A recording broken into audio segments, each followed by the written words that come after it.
It can feel like an impossible feat to get Republicans and Democrats to agree on how state dollars should be spent.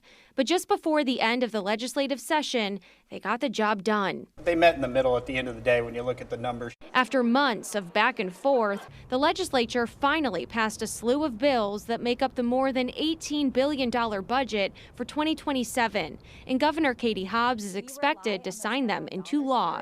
A budget that nobody is thrilled with, but everybody comes together on. It's a very consensus budget. Both sides of the aisle are touting a $1.4 billion tax cut for working class families. Hobbs is proud of investments into job creation, education, and water security, while adding a moratorium on data center tax exemption. Meantime, Republican lawmakers are happy Arizona is now the only state fully adopting President Donald Trump's federal tax package. The plan includes no state income tax on tips or overtime pay, plus a new deduction for child care expenses and additional relief for seniors and veterans. Meh. I mean, my opinion is it's okay.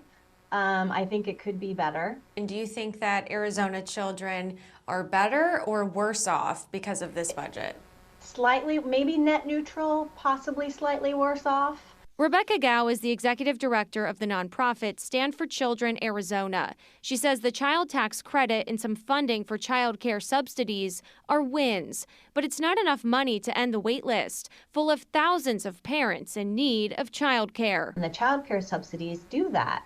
They help low-income families when parents are going back to school and when they want to go to work. So why wouldn't we give $160 million to support the workforce infrastructure when we give billions of dollars to support data centers?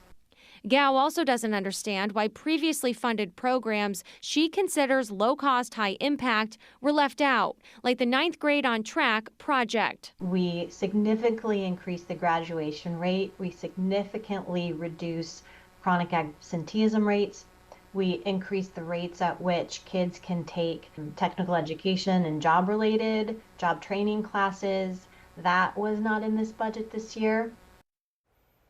And our state school voucher program is shielded from cuts, and millions are also allocated for border security, wildfire suppression, and free school meals. We'll keep you posted once the budget is finalized. We're told Hobbs will likely sign it tomorrow.